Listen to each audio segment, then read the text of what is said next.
Hello friends, ಎಲ್ಲರಿಗೂ ನಮಸ್ಕಾರ. ಶ್ರೀಕೃಷ್ಣ ಕ್ರಿಯೇಷನ್ಸ್ಗೆ ನಿಮ್ಮೆಲ್ಲರಿಗೂ ಸ್ವಾಗತ. ಇವತ್ತಿನ ಈ ವಿಡಿಯೋದಲ್ಲಿ ವರಮಹಾಲಕ್ಷ್ಮಿ ಕಳಸವನ್ನು ಯಾವತ್ತು ವಿಸರ್ಜನೆ ಮಾಡಬೇಕು, ಯಾವ ಸಮಯದಲ್ಲಿ ವಿಸರ್ಜನೆ ಮಾಡಬೇಕು, ಹಾಗೆ ಯಾವ ರೀತಿ ವಿಸರ್ಜನೆಯನ್ನು ಮಾಡಬೇಕು, ಇನ್ನು ವಿಸರ್ಜನೆ ಆದ ನಂತರ ಕಳಸದ ಒಳಗಡೆ ಹಾಕಿರುವಂಥ ಎಲ್ಲ ವಸ್ತುಗಳನ್ನು ಏನು ಮಾಡಬೇಕು, ಹಾಗೆ ಪೂಜೆಗೆ ಬಳಸಿದಂಥ ವಸ್ತುಗಳನ್ನು ಏನೇನು ಮಾಡಬೇಕು ಅನ್ನೋದನ್ನು ಸಂಪೂರ್ಣವಾಗಿ ಇವತ್ತಿನ ಈ ವಿಡಿಯೋದಲ್ಲಿ ನಿಮ್ಮೆಲ್ಲರಿಗೂ ತಿಳಿಸ್ಕೊಡ್ತಾ ಇದ್ದೀನಿ. ಹಾಗಾದರೆ ಇನ್ಯಾಕೆ ತಡ, ಬನ್ನಿ ವಿಡಿಯೋನ ಶುರು ಮಾಡೋಣ. ನೋಡಿ, ವರಮಹಾಲಕ್ಷ್ಮಿಯನ್ನು ಕೆಲವೊಬ್ಬರು 1 ದಿವಸ ಕೂರಿಸ್ತಾರೆ, ಕೆಲವರು 2 ದಿವಸ ಕೂರಿಸ್ತಾರೆ, ಇನ್ನು ಕೆಲವರು 3 ದಿವಸ, ಕೆಲವರು 5 ದಿವಸ ಕೂರಿಸ್ತಾರೆ. ನಿಮ್ಮ ಪದ್ಧತಿಗೆ ಅನುಸಾರವಾಗಿ ಹಾಗೆ ಎಷ್ಟು ದಿವಸ ನೀವು ಲಕ್ಷ್ಮಿಯನ್ನು ಮನೆಯಲ್ಲಿ ಕೂರಿಸ್ತೀರಾ ಅನ್ನೋದ್ರ ಮೇಲೆ ನೀವು ವಿಸರ್ಜನೆಯನ್ನು ಮಾಡಬೇಕಾಗತ್ತೆ. ಕೆಲವೊಬ್ಬರು ಒಂದೇ ದಿವಸಕ್ಕೆ ಅಂದರೆ ಶುಕ್ರವಾರದ ದಿವಸ ಬೆಳಗ್ಗೆನೇ ಲಕ್ಷ್ಮೀ ಕಳಸವನ್ನು ಕೂರಿಸಿ ಸಂಜೆನೇ ವಿಸರ್ಜನೆ ಮಾಡಿಬಿಡ್ತಾರೆ. ಇನ್ನು ಕೆಲವರು ಶುಕ್ರವಾರ ದಿವಸನೇ ಲಕ್ಷ್ಮಿಯನ್ನು ಮನೆಯಿಂದ ಹೊರಗಡೆ ಕಳಿಸ್ಬಾರ್ದು ಅಂತ ಹೇಳಿ ಶನಿವಾರ ದಿವಸ 2ನೇ ದಿವಸ ವಿಸರ್ಜನೆಯನ್ನು ಮಾಡ್ತಾರೆ. ಇನ್ನು ಕೆಲವರು 2ನೇ ದಿವಸ ಹಾಗೆ ಶನಿವಾರ ದಿವಸ ವಿಸರ್ಜನೆ ಮಾಡಬಾರ್ದು ಅಂತ ಹೇಳಿ ಭಾನುವಾರ ದಿವಸ 3 ದಿವಸ ಆಗುತ್ತೆ, ಆವತ್ತಿನ ದಿವಸ ವಿಸರ್ಜನೆ ಮಾಡ್ತಾರೆ. ಕೆಲವರು 5 ದಿವಸ ಇಟ್ಕೊಂಡು ಅನಂತರ ವಿಸರ್ಜನೆ ಮಾಡ್ತಾರೆ. ನೀವು ಲಕ್ಷ್ಮಿಯನ್ನು ಎಷ್ಟು ಸಮಯಗಳು ನಿಮ್ಮ ಮನೆಯಲ್ಲಿ ಕೂರಿಸಿರ್ತೀರೋ, ಅಂದರೆ ಎಷ್ಟು ಸಮಯಗಳು ಲಕ್ಷ್ಮಿ ನಿಮ್ಮ ಮನೆಯ ಒಳಗಡೆ ಇರ್ತಾಳೋ ಅಲ್ಲಿವರೆಗೂ ಕೂಡ ನೀವು ತುಂಬಾ ಶುಚಿಶುಭ್ರತೆಯಿಂದ ಇರಬೇಕು, ಹಾಗೆ ತುಂಬಾ ಮಡಿಯಿಂದ ಇರಬೇಕು. ಸಮಯಕ್ಕೆ ಪೂಜೆಯನ್ನು ಮಾಡ್ತಾ ಇರಬೇಕು, ಹಾಗೆ ನೈವೇದ್ಯವನ್ನು ಕೂಡ ಅರ್ಪಿಸ್ಬೇಕು. ಇಲ್ಲ ನಾವು ಕೆಲಸಕ್ಕೆ ಹೋಗೋರು, ನಾವು 2-3 ದಿವಸ ಎಲ್ಲ ಇಟ್ಕೊಂಡು ಪೂಜೆ ಮಾಡೋದಕ್ಕಾಗಲ್ಲ ಅಂತಂದರೆ ಶುಕ್ರವಾರದ ದಿವಸನೇ ರಾತ್ರಿ ಮುತ್ತೈದೆಯರೆಲ್ಲ ಬಂದು ಹೋದ್ಮೇಲೆ ಕೆಂಪಾರತಿಯನ್ನು ಮಾಡಿ ಆವತ್ತಿನ ದಿವಸನೇ ವಿಸರ್ಜನೆಯನ್ನು ಮಾಡ್ಬೋದು. ಆವತ್ತಿನ ದಿವಸ ರಾತ್ರಿ ನೀವು ವಿಸರ್ಜನೆ ಮಾಡೋದಾದರೆ ಯಾವುದೇ ಸಮಯ ನೋಡೋ ಅಗತ್ಯ ಇಲ್ಲ. ನೀವು ಸಂಜೆ ಎಲ್ಲ ಮುತ್ತೈದೆಯರು ಬಂದು ಹೋದ ನಂತರ ನೀವು ಪೂಜೆ ಮಾಡಿ ಲಕ್ಷ್ಮಿ ಹತ್ರ ಏನೇನು ಬೇಕೋ ಅದೆಲ್ಲ ಕೇಳಿಕೊಂಡು ವಿಸರ್ಜನೆಯನ್ನು ಮಾಡ್ಬೋದಾಗಿರುತ್ತೆ.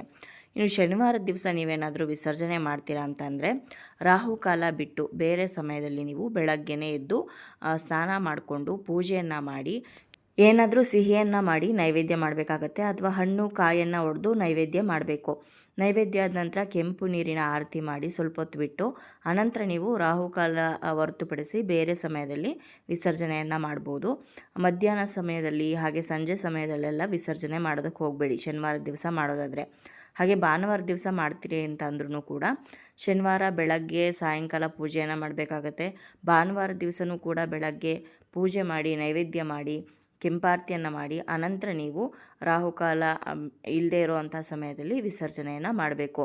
ಇನ್ನು ವಿಸರ್ಜನೆಯನ್ನು ಯಾವ ರೀತಿ ಮಾಡಬೇಕು ಅಂತಂದರೆ, ಲಕ್ಷ್ಮೀ ದೇವಿಯ ಕಳಸವನ್ನು ಎರಡೂ ಕೈಯಲ್ಲಿ ಹಿಡಿದಿಟ್ಕೊಂಡು ಬಲಭಾಗಕ್ಕೆ 3 ಸಲ ಅಲುಗಾಡಿಸ್ಬೇಕು, ಅಥವಾ ಆ ಕಾಯನ್ನು ಕಳಸಕ್ಕಿಟ್ಟಿರೋಂಥ ಕಾಯನ್ನು 3 ಸಲ ಮೇಲಕ್ಕೆ ಎತ್ತಿ ಇಟ್ಟರೆ ಸಾಕು, ಅಲ್ಲಿಗೆ ಕಳಸ ಕದಲ್ದಂಗೆ ಆಗುತ್ತೆ.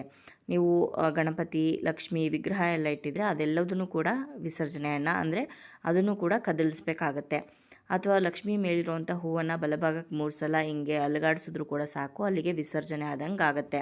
ಇನ್ನು ವಿಸರ್ಜನೆ ಎಲ್ಲ ಆದ ನಂತರ ಕಳಸದ ಒಳಗಡೆ ಹಾಕಿರುವಂಥ ಗೋಮತಿ ಚಕ್ರ, ಕಮಲದ ಬೀಜ, ಕವಡೆ, ಚಿನ್ನ ಬೆಳ್ಳಿ ವಸ್ತು ಇವನ್ನೆಲ್ಲ ನೀವು ಒಂದು ಬಟ್ಟೆಯಲ್ಲಿ ಕಟ್ಟಿ ನಿಮ್ಮ ಲಾಕರಲ್ಲಿ ಅಥವಾ ನೀವು ಹಣ ಇಡುವಂಥ ಸ್ಥಳದಲ್ಲಿ ಇಟ್ಕೊಳ್ಳಿ.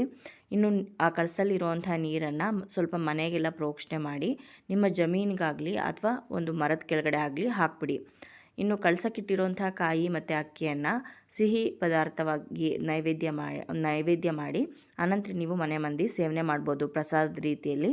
ಇನ್ನು ಲಕ್ಷ್ಮಿಗೆ ಉಡಿಸಿರೋಂಥ ಸೀರೆಯನ್ನು ನೀವೇ ಉಪಯೋಗಿಸಿ ಅಥವಾ ನಿಮ್ಮ ಮನೆಯಲ್ಲಿರುವಂಥ ಹೆಣ್ಣು ಮಕ್ಕಳಿಗೆ ಉಪಯೋಗಿಸೋದಕ್ಕೆ ಕೊಡ್ಬೋದು. ಮಡ್ಲಕ್ಕಿಯನ್ನು ಅದೇ ರೀತಿ ನೀವೇ ಉಪಯೋಗಿಸ್ಕೋಬೋದು, ಅಥವಾ ಯಾವುದಾದ್ರೂ ಹೆಣ್ಣು ದೇವರ ದೇವಸ್ಥಾನಕ್ಕೆ ಕೊಡ್ಬೋದು, ಅಥವಾ ನಿಮ್ಮ ಮನೆಗೆ ಬರುವಂಥ ಯಾವುದಾದ್ರೂ ಮುತ್ತೈದೆಯರಿಗೆ ಅಥವಾ ನಿಮ್ಮ ಅತ್ತೆಗಾಗಲಿ ನಿಮ್ಮ ಅಮ್ಮಂಗಾಗಲಿ ನಿಮ್ಮ ನಾದಿನಿಯರಿಗಾಗ್ಬೋದು ಮಕ್ಕಳಿಗಾಗಲಿ ಆ ಮಡ್ಲಕ್ಕಿಯನ್ನು ಕೊಡ್ಬೋದು.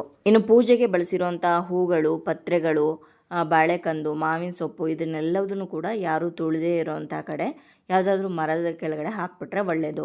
ಇನ್ನು ವಿಸರ್ಜನೆ ಮಾಡೋದಕ್ಕಿಂತ ಮುಂಚೆ ಕೆಂಪಾರತಿಯನ್ನು ಯಾವ ರೀತಿ ಮಾಡಬೇಕೋ ಅದೇ ರೀತಿ ವಿಸರ್ಜನೆಯನ್ನು ಕರೆಕ್ಟಾಗಿ ಯಾವ ರೀತಿ ಮಾಡಬೇಕು ಅಂತ ನನ್ನ ಹಿಂದಿನ ವಿಡಿಯೋದಲ್ಲಿ ತಿಳಿಸ್ಕೊಟ್ಟಿದ್ದೀನಿ. ಯಾರಾದರೂ ನೋಡಿರಲಿಲ್ಲ ಅಂದರೆ ದಯವಿಟ್ಟು ಆ ವಿಡಿಯೋನ ಚೆಕ್ ಮಾಡಿ. ನೋಡಿದ್ರಲ್ವ ಸ್ನೇಹಿತರೆ, ಇವತ್ತಿನ ಈ ವಿಡಿಯೋದಲ್ಲಿ ವರಮಹಾಲಕ್ಷ್ಮಿ ಕಳಸ ವಿಸರ್ಜನೆಯನ್ನು ಯಾವತ್ತು ಮಾಡಬೇಕು, ಯಾವ ಸಮಯದಲ್ಲಿ ಮಾಡಬೇಕು ಅಂತ ತಿಳಿಸ್ಕೊಟ್ಟಿದ್ದೀನಿ.